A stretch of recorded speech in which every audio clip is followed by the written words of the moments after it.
Yes! Welcome back! Good afternoon mga kabunso. For today's video mga kabunso is magluto tayo ng laham with saluyot, blokya mga kabunso.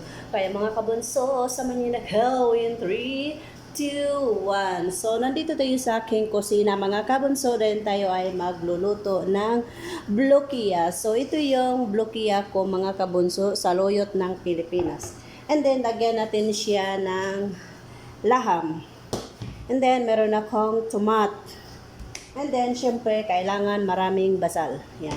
Let's go mga kabunso. And then, ito yung laham ko mga kabunso na lulutuin. So, ito yung laham para sa king rice. Yan. O, diba? Ang sarap. Sarap. Masarap to mga kabunso, kaya lang hindi ako kumakain nito. Yan. O, masarap po, maraming basal. Yan. And then, kailangan natin maglagay muna ng basal sa ating blokya. So, ito yung ating blokya mga kabunso. Dahil mainit na siya, is lalagyan na natin siya ng basal ng marami. Bismillah. Yan. So, kailangan natin lagyan siya ng maraming basal mga kabunso para maging masarap yung luto natin mga kabunso. Yan. And then, kukuha muna tayo ng nilaga. Yan. So, ito yung niluto ko na kailangan talaga siya na maraming basal. Kasi ito ang sekreto ng mga Tamil. Ba't nila gusto-gusto itong blokya? Kapag marunong ka dito magluto mga kabunso, is sarap, masarapan sila. At lagyan nila pinaluto sa akin mga kabunso.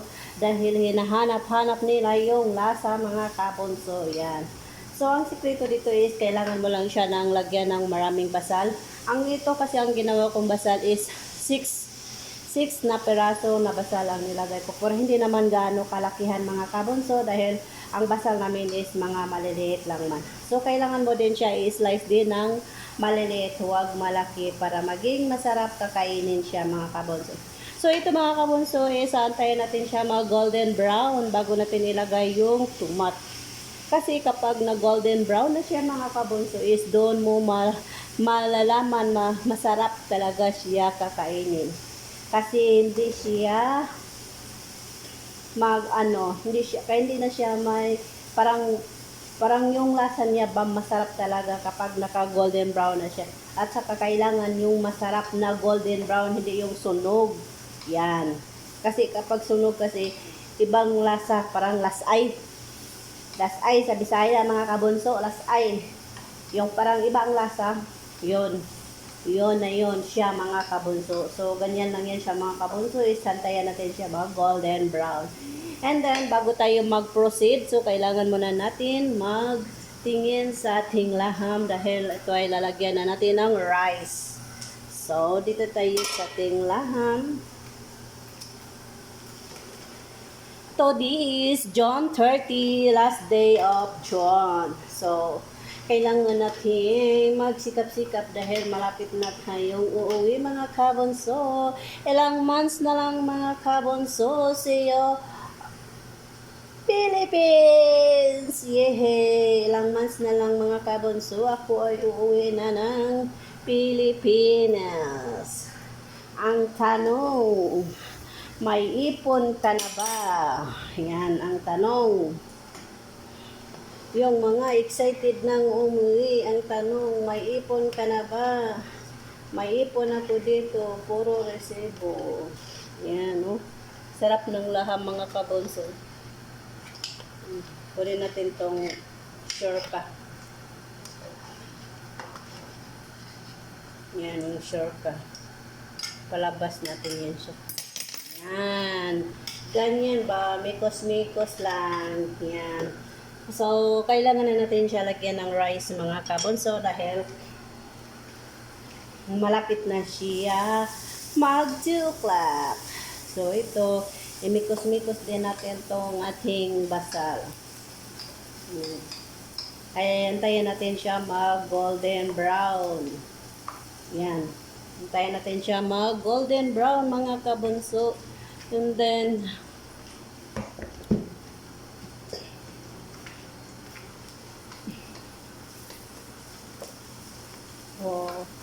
Kasi madali lang man ito mga kabonso kasi yung laham ko is malambot na.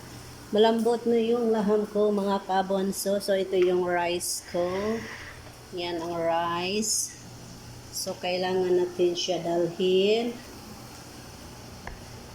Yan. So bawasan natin ang water. Yan.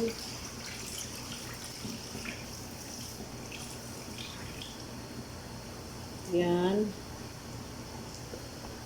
So, kailangan na natin siya lagyan ng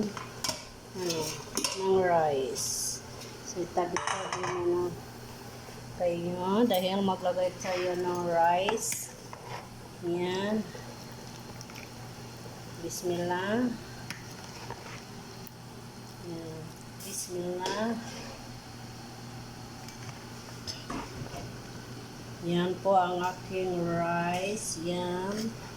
So, ito yung ilagay natin lahat. Kasi ito mga kabonso is so, kailangan na natin siya dito ilagay na lahat mga kabonso. Yan. Yan. Mikos-mikos na yan mga kabonso. Yan. So, kailangan natin siya mga kabonso bawasan ng water. Dahil marami na siyang water. So ito, silapan muna natin ang ating basal. Baka masunog ito. Yan. Silipin muna natin. Kasi baka masunog. Dapat natin silipin palagi. Kaya baka masunog. Mahirap na. Mahirap maggawa uli. Diba? Yan o. Hindi pa yan siya pwede dahil hindi pa siya na golden brown. So, kailangan kasi siya mga kabonso is golden brown para masarap ang kain ng aking modra. Yan. So, yan. Bawasan muna natin ang water. Ang ating niloloto.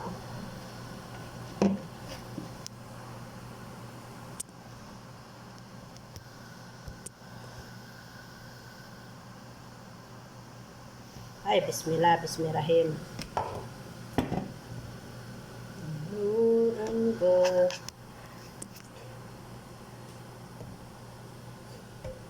Kailangan muna natin ng water. Kailangan na natin siya bawasan ng water, mga kabonso.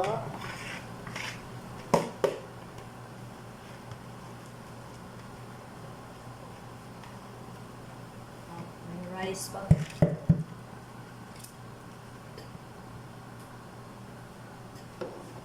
So, bawasan muna natin ito mga kabonso ng water.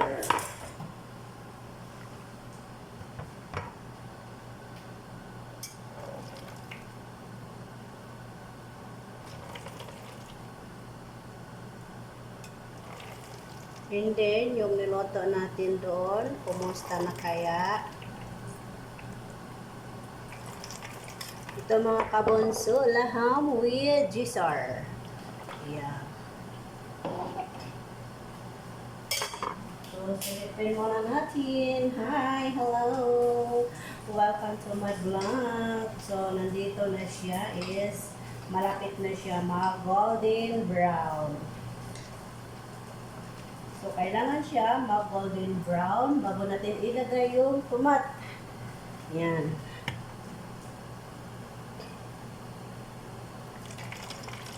Bawasan natin ang water dahil marami ang water. Kailangan natin bawasan para hindi malata. Dahil maarte pa man yung aking modra. Yan.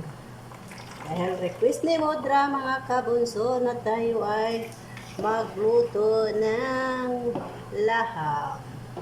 So yan. So ito mga kabunso is marami pa. Hindi pa tapos. Nako. Ba't dito marami pang tubig? Yan. Kailangan natin bawasan pa.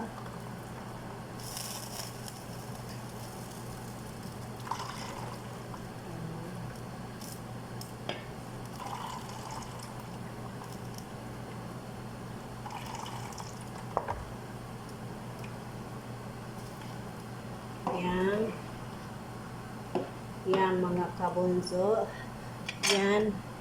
Pag ganyan ang labas ng rice mga kabunso, it means siya ay masarap siya pagkaluto. Pag ganyan, nagkulo-kulo siya. So dito tayo sa ating basal na golden brown ang hinahanap natin. So, mga kabunso is kailangan na natin ito ilagyan ng tomat or small pa mga kabunso, kaunti pa para maging brown na siya, golden brown. Ganito ang masarap pagluto mga kabunso, hindi siya sunog kasi mas masarap ito pag hindi sunog mga kabunso. Yan. And then, yan ang rice ko mga kabunso. This is a white rice. Yan. Masarap siya.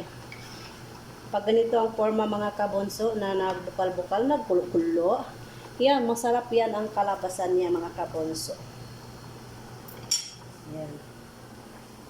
So, tayo ay papunta sa ating basal.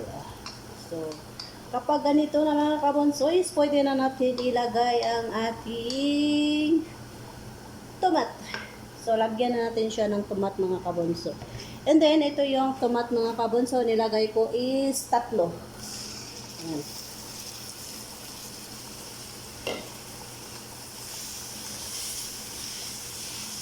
Ayan. So, kailangan maraming tomat, marami din ang basal. So, and then, antayin na naman natin na maging malutong ang tomat para ilagay natin ang laham. Huwag basta-basta ilagay agad ang laham pag hindi pa naglutong yung tomat dahil hindi yan masarap ang kalabasan niya mga kabunso. Yan. So yung rice ko, sobrang sarap na to. Masarap na to siya mga kabunso. Yan. So kailangan daw natin bawasan muna ng water.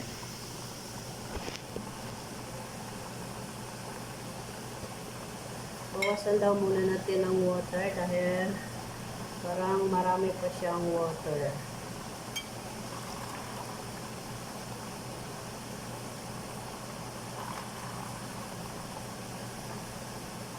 Time checks is 2:05 alas 2:05 ng hapon dito sa Saudi Arabia. So, kinato siya mga kabunso. Ayan. Yan. Huwag lang natin yan siya takpan mga kabunso para ma-monitor natin siya palagi. Kung tama ba yung proseso na ginawa natin mga kabunso. Yan.